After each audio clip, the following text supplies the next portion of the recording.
गोदन मंडल के पथ संचलन और विजयादशमी उत्सव के उपलक्ष्य में मंच पर विराजमान माननीय श्याम सुंदर जी, माननीय जिला संघ चालक, इस कार्यक्रम की व्यवस्थाओं में लगे हुए खंड जिला स्तर के विभाग स्तर के पदाधिकारी और अपने एक संकल्प सिद्ध करके इस मातृभूमि को परम वैभव पर ले जाने की जो संकल्पना है, उसमें पूर्ण रूप से कर्मठ स्वयंसेवक की भांति अपने आप को प्रस्तुत करने वाले सभी स्वयंसेवक बंधु इस कार्य में केवल शामिल होकर ही नहीं, बल्कि पूरा आशीर्वाद और स्नेह रखने वाले आप सभी गणमान्य नागरिक बंधुओं, राष्ट्रीय स्वयंसेवक संघ गत 99 वर्षों से विजयादशमी के दिन नागपुर में संघ संस्थापक डॉक्टर केशव बलिराम हेडगेवार जी के द्वारा एक छोटा सा बीजारोपण के माध्यम से संघ कार्य प्रारंभ हुआ। उस समय जिन्होंने संघ की स्थापना की, ऐसे डॉक्टर हेडगेवार एक सामान्य परिवार से थे। उनके उस समय अलग प्रकार की परिस्थितियां थी, देश प्रतंत्र था। इन सभी विषमताओं से निकलकर और उस समय की MBBS की पढ़ाई करके समाज में एक ऐसा निस्वार्थ भाव से काम करने वाले लोगों का समूह संगठन तैयार करूंगा, ऐसा विचार करके और डॉक्टर केशव राव ने 1925 में विजयादशमी के दिन संघ की शुरुआत की। शुरुआत में ऐसी जिस प्रकार की आज की शाखाएं हैं उस प्रकार से नहीं था। केवल कुछ 11-12 लोग एक जगह बैठकर उन्होंने और इस संगठन को आगे बढ़ाने के लिए चर्चा की। उस समय अलग परिस्थितियां थी, आज अलग परिस्थितियां हैं, लेकिन उन्होंने अपनी मेहनत से और अनेक ऐसे कार्यकर्ता तैयार करके केवल मात्र 15 वर्ष में और इस कार्य को देश के हर प्रांत में पहुंचाया। उस समय जितने भी प्रांत थे संघ दृष्टि से, उस सब प्रांतों में मिलाकर संघ का कार्य पहुंचा और 1940 में डॉक्टर जी इस कार्य को पूर्ण करके और इस संसार से चले गए। उनके बाद फिर गुरुजी आए, बाला साहब देवरस आए, अन्य सरसंघ चालकों ने, और उन्हीं के प्रेरणा से इस कार्य को आगे बढ़ाया। आज हम सबके लिए अच्छा सौभाग्य का विषय है। आज ये जो डॉक्टर जी ने जो बीजारोपण करके एक छोटा सा पौधा रोपण किया था, आज वो एक विशाल वट वृक्ष बन चुका है।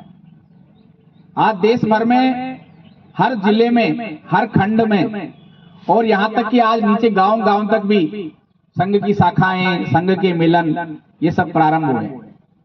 और केवल विद्यार्थी कार्य ही नहीं, बड़े लोगों में भी, समाज के प्रबुद्ध लोग, गणमान्य लोग, समाज में एक अपना अच्छा प्रभाव रखने वाले ऐसे व्यक्तियों के बीच में भी संघ का कार्य ये अच्छे ढंग से चला है। इस पूरे उपलक्ष्य में, इस पूरी एक प्रक्रिया में हम सब समयानुसार कुछ न कुछ सामाजिक विषयों के लिए चिंतन करते रहते हैं। उसमें देश धर्म संस्कृति, हमारे महापुरुष, हमारे पूर्वजों ने जो इस देश को बनाए रखने के लिए जो उपाय किए हैं, जो प्रयास किए हैं, हम उन्हीं उपायों को, उन्हीं प्रयासों को थोड़ा आगे बढ़ाकर और वो सारी बातें इस जन जीवन में स्थापित करना चाहते हैं। अभी हम सबके मन में कुछ विशेष योजना से इस समाज में एक अलग प्रकार का विमर्श ऐसे लोगों ने खड़ा कर दिया जो इस धर्म और संस्कृति को जानते ही नहीं थे। हम सबने पढ़ा होगा समाज में कुरीतियां, समाज में कुरीतियों पे एक ऐसा विषय बनाकर हम सबके मध्य डाल दिया गया। पहले पाठ भी आते थे, इसमें हम जब पढ़ते थे तो पाठ आते थे समाज की कुरीतियां कौन कौन सी है, लेकिन कभी हमने ये विचार नहीं किया कि हमारे समाज में ऐसी सुरुतियां कौन सी है, अच्छे कार्य कौन से है जो समाज द्वारा प्रचलित किए गए। हम सबको जो नहीं करना चाहिए वो हमारे अंदर स्थापित कर दिया गया। जो हमने वर्षों से किया है उसको धीरे धीरे मिटा दिया गया। जैसे एक बात यह है कि समाज में सती प्रथा, विधवा विवाह, इस प्रकार के हमारे ये एक ऐसी कुरीतियां हमारे माथे मढ़ दी गई जो वास्तव में इस पूरे देश भर में केवल बहुत ही कम संख्या में कुछ भागों में विद्यमान। ऐसी बहुत सी मातृशक्ति हुई है, बहुत सी महिलाएं हुई हैं जिन्होंने विधवा होकर भी और अपना एक अच्छे तरीके से राज्य कार्य चलाया। हम सबने पढ़ा होगा उनके बारे में। झांसी की रानी लक्ष्मीबाई, मराठा में अहिल्याबाई होलकर का नाम हमने सुना होगा। ये अहिल्याबाई होलकर कौन थी? ये अहिल्याबाई होलकर महाराष्ट्र के अहमदनगर जिले के चांडी गांव के रहने वाले। आज उनका 300वां वर्ष, उनके जन्म को 300 साल हो गए। उनका शताब्दी वर्ष, तीसरा शताब्दी वर्ष मनाया जा रहा है पूरे देश भर में धूमधाम से। वो कौन थी? वो एक सामान्य से परिवार की एक बालिका थी जिनका विवाह एक राजघराने में हुआ और उनके ससुर मल्हार राव जी होलकर, उन्होंने उनको सैनिक शिक्षा दी, राज कार्य चलाने के लिए प्रेरित किया। और हम सब यदि उनकी गाथाएं सुनेंगे, उनका इतिहास पढ़ेंगे तो अपने आप में एक रोमांचकारी अनुभव होगा। उन्होंने इतने कार्य किए। उन्होंने महिलाओं के लिए अलग कार्य किया, बाल सुधार के अलग कार्य किया, एक प्रसिद्ध न्याय के लिए अच्छा कार्य किया। और केवल इतना ही नहीं, समाज में जो वैमनस्यता फैली हुई थी, समाज में हर वर्ग को मिलाकर, चाहे वो किसी भी पंथ का हो, किसी भी पूजा पद्धति में विश्वास करता हो, उन्होंने एक अच्छा साम्राज्य दिया ताकि एक अच्छी व्यवस्था चल सके। ऐसे अपने बहुत कम भाग में ऐसा होगा कि पति के मरने के बाद सती हो जाते थे, लेकिन बहुत सारी नारियां ऐसी थी जिन्होंने अपने पति की मृत्यु के पश्चात और इस समाज के लिए अच्छे कार्य किए। उन्होंने बालिकाओं के लिए स्कूल खोले। जितने भी मंदिर आज हम चर्चा करते हैं, सोमनाथ का मंदिर, काशी विश्वनाथ का मंदिर, उज्जैन का महाकालेश्वर मंदिर, ये जितने भी प्राचीन मंदिर थे जो आतताइयों द्वारा तोड़े गए, उन सभी मंदिरों का जीर्णोद्धार इन महारानी अहिल्याबाई होलकर ने कराया। अनेक धर्मशालाएं, अनेक कुएं, अनेक मंदिर, उनका पुनर्निर्माण कराया इस महिला ने। और आज उनका 300वां जन्म वर्ष चल रहा है। हम सब अपने परिवारों में, अपने समाज में, अपने विद्यालयों में, अपने गांव में ऐसे जो महान पुरुष हैं, महिलाएं हैं, जिन्होंने अपने व्यक्तित्व से इस देश को आगे बढ़ाया है, उनका इतिहास पढ़ना चाहिए और लोगों को बताना चाहिए। इस प्रकार का वर्णन जो है वो हमारे इन सब कामों में आता है। ऐसे ही आज हम जिस कार्य के लिए बैठे हैं, इस कार्य को करने के लिए हम सब समाज के साथ हैं। समाज में कोई भी, चाहे भले वो शाखा में आए या नहीं आए, लेकिन समाज हित के लिए कार्य कर सकता है। समाज के अच्छे लोग जो इस सामाजिक कामों में अपनी सहभागिता निभाते हैं, वो सब भी अपने अपने प्रयास से इस समाज को जागरूक करने में लगे हैं। समाज ने हमको सब कुछ दिया है। आज समाज ने हमको एक प्रतिष्ठा दी है, एक यश दिया है, एक नाम दिया है, तो हमारा भी दायित्व तो बनता है कि हम भी समाज के लिए करें, एक अच्छा समाज स्थापित करें, भय मुक्त समाज, जातिगत वैमनस्यता से मुक्त समाज, नशा मुक्त समाज, और जो जो अच्छा हो सकता है ऐसा एक अच्छा समाज हम खड़ा करें। क्योंकि अच्छा समाज होगा तो उसी समाज से अच्छे और योग्य लोग निकलकर सामने आएंगे। योग्यवान लोगों की आज बहुत सख्त आवश्यकता है। जितने अधिक मात्रा में योग्य लोग होंगे, ये समाज और देश उतना ही योग्य खड़ा होगा। आज इस विजयादशमी के अवसर पर संघ 5 बातों के लिए सबसे आग्रह कर रहा है। पंच प्रण, ये पंच प्रण कौन से हैं? पहला है परिवार व्यवस्था, कुटुंब प्रबोधन। आज केवल और केवल हम हमारी संस्कृति को जो बचा पाए हैं वो केवल परिवार व्यवस्था पर ही आधारित है। हमारी परिवार व्यवस्था इतनी सुदृढ़ है कि अन्य जो लोग जिनका सपना इस भारत को तोड़ने का है, वो इस अपनी चाल में सफल नहीं हो रहे। क्यों? क्योंकि हमारी मजबूती का आधार है परिवार व्यवस्था। लेकिन आज के परिप्रेक्ष्य में ये परिवार व्यवस्था कमजोर होती दिखाई दे रही है। थोड़े दिन होते हैं विवाह को और तलाक लेने की नौबत आ जाती है। ये अभी इन दिनों में कम से कम 8-10 सालों में ये ऐसे जो कार्य वो बढ़े हैं। तो परिवार व्यवस्था जो है हमारी संस्कृति का जो आधार है, संस्कृति को मजबूत रखने का एक स्तंभ है, उस परिवार व्यवस्था को संभालिए। उस परिवार व्यवस्था में अपना खान पान, रहन सहन, वेशभूषा, बड़ों के प्रति आदर का भाव, ये सब बातें आती हैं। हमारे बुजुर्ग ऐसे नहीं थे कि भाई उन्होंने बिना कुछ सोचे समझे लिख दिया। उन्होंने एक विशेष योजना के तहत हमारे धर्म संस्कृति पे आधारित हमारे जो ग्रंथ हैं, रामायण है, महाभारत है, गीता है, अन्य जो वेद है, उपनिषद है, उन सबको वैज्ञानिक तरीके से पढ़कर और उसके बारे में एक अच्छी योजना बना के वो हमारे समाज में उन्होंने प्रतिस्थापित की। हमारे बालक, हमारे परिवार के सदस्य हमसे पूछ रहे हैं ऐसा क्यों करना चाहिए, वैसा क्यों करना चाहिए, और हम बता नहीं पाए। जानबूझ के एक ऐसा जहर हमारे बीच में परोस दिया गया, केवल और केवल विरोध करो बस हमारी धर्म संस्कृति का। हमारे परिवारों में बच्चे पूछ रहे हैं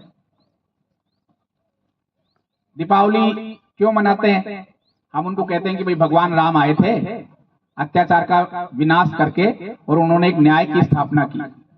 इस निमित्त वो पूरा कार्य करके और जब अयोध्या में आए तो गांव वासियों ने, अयोध्या ग्राम वासियों ने उनके स्वागत में दीपक जलाकर दीपावली मनाई। अब हमारी संतानें पूछेंगी जब भगवान राम आए अयोध्या में, दीपावली हमने मनाई, दीप जला के हम दीपावली मनाते हैं, तो लक्ष्मी जी की पूजा करने का क्या प्रावधान है? और हम बता नहीं पाते। इसलिए हमारे ग्रंथ हैं, हमारी जो बातें हैं, हमारी संस्कृति है जो हमारे पूर्वजों ने हमको सिखाई है, उसको आगे बढ़ाइए, उसको अपनी नई पीढ़ी में बताइए क्यों जरूरी है लक्ष्मी पूजा। ऐसे किसी भी कारण से जो हम करते आए हैं उन सबको वैज्ञानिक सम्मत मानते हुए बताइए। तो फिर हम इस परिवार व्यवस्था के नाते कभी सप्ताह में एक दिन हम सब बैठे सदस्य परिवार के, आपस में चर्चा करें। अधिकाधिक महापुरुषों ने कहा है इस देश को बहुत लंबे समय तक यदि रखना है जीवित और इसको सुदृढ़ बनाए रखना है तो ये धर्म आधारित शिक्षा दी जानी चाहिए। धर्म को छोड़कर यदि हम आगे बढ़ेंगे तो फिर हम बहुत लंबे समय तक चल नहीं पाएंगे। इसलिए हमारे परिवारों में ये धर्म, संस्कृति, शिक्षा, इसके नियम, उपनियम, ये सारी बातें बताई, ये आवश्यक है। दूसरा है सामाजिक समरसता। समाज में रहने वाले सभी समरस भाव से रहे। कोई छोटा है, कोई बड़ा है, ये नीचा है, ये ऊंचा है, इस प्रकार का भाव न हमारे महापुरुषों ने किया, न हम जिनको भगवान मानते हैं उन्होंने किया। उन्होंने भी ऐसे ही किया। उन्होंने अत्याचार के खिलाफ जब चढ़ाई करी तो केवल अकेले नहीं गए, समाज के हर तबके के वर्ग के लोगों को साथ लेकर, चाहे वो जनजाति का हो, चाहे वो वनवासी हो, चाहे वो गिरी कंदराओं में रहने वाला हो, चाहे वो किसी भी जाति वर्ण से संबंध रखता हो, सबको साथ लेकर और इस समाज में एक अच्छा कार्य खड़ा किया। एक कुछ काल गणना काल एक ऐसा चक्कर आया, उस चक्कर में हमारे जानबूझ के हमारे मन में यह प्रतिष्ठित कर दिया गया कि हम इस जाति व्यवस्था में बैठ गए। जाति कर्म पे आधारित थी, नहीं कि जन्म पे। जो जैसा काम करता था उसकी वैसी जाति थी। लेकिन एक सुनियोजित षड्यंत्र से यह हम सबका एक गहरा प्रभाव इसमें हो गया। आज भी यदि हम समय रहते यदि इस व्यवस्थाओं को समझ लेंगे तो फिर आगे हम एक अच्छी गति से चल पाएंगे। आज भी हम यदि इसी में उलझे रहे तो आने वाले समय में हम और भी अधिक कुछ खो देंगे। आज अपने देश का जो भूभाग है 32,87,000 वर्ग किलोमीटर कुछ है, इससे ठीक 3 गुना बड़ा था कभी देश। लेकिन जहां जहां इस देश को मानने वाला, इस देश के प्रति अपनी श्रद्धा रखने वाला हिंदू जहां कमजोर हुआ, जहां कम हुआ, वहां से ये देश का भाग कट गया। इसलिए आज भी हमको इन परिस्थितियों का अध्ययन करके और इस विषय को समझना चाहिए। हिंदू कौन है? हिंदू कोई जाति से नहीं है, हिंदू मुसलमान से नहीं है। हिंदू वो है जो किसी को दुख नहीं पहुंचाए, सभी मिलकर सुखी रहे, ऐसा कामना करने वाला व्यक्ति वो है हिंदू। जिसका इस देश की खुशी में उसका सुख हो और इस देश के दुख में वो दुखी हो, ऐसा मानने वाला कोई है वो हिंदू है। हम तो सदा सनातन से इस बात को मानते हैं।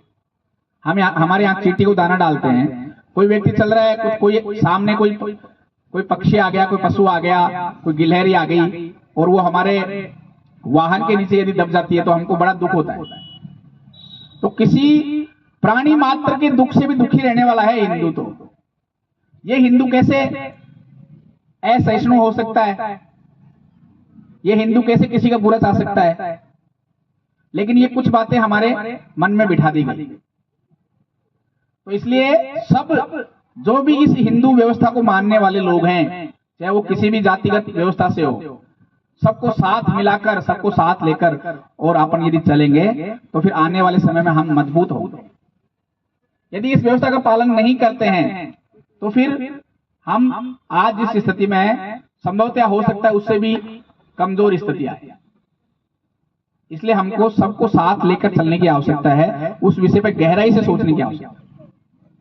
तीसरी बात है पर्यावरण। हम जिस वातावरण में रहते हैं वो वातावरण दूषित नहीं हो, वो हमेशा एकदम सुजल सुफला, जो हम भारत माता की संज्ञा देते हैं वैसा बने।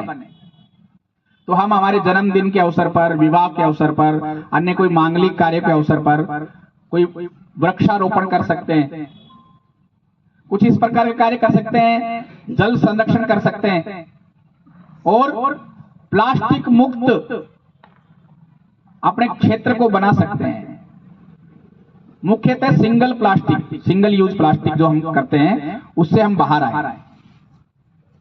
जितना संभव हो सके हम पॉलीथीन का उपयोग नहीं करें, और यदि मान लो हमारे घरों में आ गई तो उसको बाहर नहीं जाने दें। आज ये जो वेस्ट प्लास्टिक है इससे बहुत सारी चीजें बन रही। तो ऐसा हम एक बार विचार करके और पर्यावरण आधारित अपनी दिनचर्या बनाएं, जीवनचर्या बनाएं। अपने विवाह के कार्यक्रम होते हैं परिवारों में, हम संकल्प कर सकते हैं क्या? कई सोशल मीडिया पे फोटोज आते हैं, इस विवाह में प्लास्टिक का उपयोग नहीं किया गया, ऐसे हम सब भोजन की दृष्टि से, पात्रों की दृष्टि से, अन्य दृष्टि से प्लास्टिक मुक्त गांव, ऐसा हम विचार कर सकते हैं। यदि ऐसा हम विचार करते हैं तो ये पर्यावरण के प्रति हमारे एक उत्तरदायित्व संपन्न होगा। ऐसा है। चौथी बात, नागरिक कर्तव्य। हम समाज के नागरिक हैं। हम केवल अधिकारों की मांग करते हैं, सरकार हमको ये दे, सरकार हमको वो दे, हमारी ये सुविधा होनी चाहिए, वो सुविधा होनी चाहिए। हम कभी ऐसा विचार करते हैं इस समाज ने हमको सब कुछ दिया है तो हम भी समाज को दें। हम समाज के जो नियम बने हुए हैं, सरकार के जो नियम बने हुए हैं, संविधान बना हुआ है, उसका पालन करें। हम अपने घरों में कमरे से बाहर निकलते हैं, लाइट जल रही है, पंखा चल रहा है, उसको बंद करके नहीं निकलते। हमारे घर के आंगन में नल लगा हुआ है, हमने थोड़ा काम कर लिया, वो खुला ही रह गया, ध्यान ही नहीं, कितना व्यर्थ पानी बह गया। ये बातें छोटी छोटी हैं, लेकिन ये हमारे समाज जीवन के, हमारा जो जीवन है उस जीवन को लाभप्रद बनाने के लिए। ऐसे ही जैसे हम कहीं जा रहे हैं, वाहन का उपयोग कर रहे हैं, तो नियम के अनुसार चल रहे हैं क्या? कार में बैठे हैं तो सीट बेल्ट लगा रहे हैं क्या? मोटरसाइकिल पे बैठे तो हेलमेट लगा के और अपने गंतव्य पथ पे जा रहे हैं क्या? ऐसे जो जो नियम हमारे लिए बने हैं, हमारे लिए बनाए हैं, समाज ने बनाए, व्यवस्था बनाई है, उन व्यवस्थाओं का पालन कीजिए। क्यों? क्योंकि हम इस समाज के नागरिक हैं। हम जैसा चाहेंगे वैसा समाज बने, तो नागरिक कर्तव्य का पालन कीजिए। और पांचवी बात है, स्वयं आने वाली ही खरीदें। लोकल फॉर वोकल जैसे हमारे केंद्र सरकार में एक व्यवस्था चली हुई है समाज के हर वर्ग के लिए। आज हम जो भी कुछ काम करते हैं, किसी से लेते हैं, दान देते हैं, तो इस दान देने की जो परंपरा है वो हमारे समाज के लोगों में ही है। तो जो लोग देते हैं समाज को, उन्हीं से खरीदें। जो लोग नहीं देते उनसे नहीं खरीदें। अभी आने वाले समय में दीपावली का एक बड़ा त्योहार आने वाला है। हम अपने दीपावली पे जलाने के लिए दीपक खरीदते हैं, पटाखे खरीदते हैं, लाइट जलाते हैं, वो सब हमारे देश में निर्मित है क्या? संभव जहां तक हो सके हम अपने देश से निर्मित वस्तुएं ही खरीदें। अगर मान लो किसी कारण से कोई संभव ही नहीं है तो फिर अलग विषय, लेकिन जहां तक संभव हो सके हम अपने देश में बनने वाली चीजें खरीदें। हम देश के प्रति एक भाव रखें, अच्छा मेरा देश है, जैसे मेरे परिवार के प्रति, मेरे घर के प्रति रखते हैं, ऐसा ही मेरा देश, इस प्रकार का भाव रखें। क्योंकि इस देश की रक्षा के लिए जिन लोगों ने अपने शरीर को बलिदान दिया है, एक सीमा पे लड़ने वाला प्रहरी, हम सबकी सुरक्षा व्यवस्था संभालने वाले पुलिस के नौजवान, ऐसे लोग जब हमारी सुरक्षा के लिए व्यवस्था करते हैं और हम ऐसे देशों से सामग्री खरीदते हैं जो हमारे ऊपर ही आक्रमण करने वाले, तो ये सीधा सीधा उन रक्षकों का, उन शहीदों, उन जो अपने रक्षा करने वाले लोग हैं, उनका सीधा सीधा ये अपमान है। इसलिए हम अपने देश से बनी हुई चीजें खरीदें, अपने देश की में चलने वाली जो वस्तुएं हैं उसके प्रति जो, जिससे उस देश में उसका पैसा जाता हो, इस प्रकार का यदि हम कार्य करें तो ये 5 बातें हमारे जीवन के लिए उपयोगी। राष्ट्रीय स्वयंसेवक संघ ने संघ के सभी स्वयंसेवकों और समाज के सभी प्रबुद्ध वरिष्ठ नागरिकों से ये आह्वान किया है इस शताब्दी वर्ष में, संघ के जब 100 साल पूरे होने वाले हैं, अब संघ 100वें वर्ष में प्रवेश कर चुका है, तो इन 5 बातों का हम सब कठोरता पूर्वक पालन करें, अपने व्यवहार में लाएं। इन सब बातों का यदि हम पालन करते हैं, व्यवहार में लाते हैं, तो केवल हमारे गुण बढ़ेंगे ऐसा नहीं है, एक समाज को भी हम आने वाले समय में एक व्यवस्थित दिशा दे सकें और हमसे प्रेरणा लेकर हमारी भावी पीढ़ियां, आने वाली पीढ़ियां जो हैं, वो हमको देखकर और इस समाज के लिए अधिकाधिक देने का भाव मन में संजो के रखें। देश हमें देता है सब कुछ, हम भी तो कुछ देना सीखें, इस प्रकार का भाव मानकर। और आज हम जो इस कार्यक्रम में उपस्थित हुए हैं, आज वास्तव में बहुत सारे लोगों ने आग्रह किया है कि समाज में योग्य लोग चाहिए। वो योग्य लोग और कोई विकल्प नहीं है, वो संघ की इन दैनिक शाखाओं से निकल कर आएंगे। इसलिए हम सभी स्वयंसेवक इस विजयादशमी के अवसर पर एक प्रण भी लें कि मैं स्वयंसेवक हूं और मुझे अपने समाज और राष्ट्र के कार्य करने के लिए जो योग्यताएं चाहिए वो योग्यताएं केवल संघ की शाखा से आ सकती है। मैं नियमित शाखा जाकर और एक अच्छा योग्य नागरिक बनकर इस देश और समाज की जो परिस्थितियां हैं उनको बदलूंगा और एक अच्छा समाज, सशक्त समाज, सुदृढ़ समाज, एक अच्छा भारत मैं खड़ा कर पाऊं। ऐसा यदि हम विचार करते हैं तो आज का हमारा ये उत्सव और ये जो एकत्रीकरण है ये सफल होगा।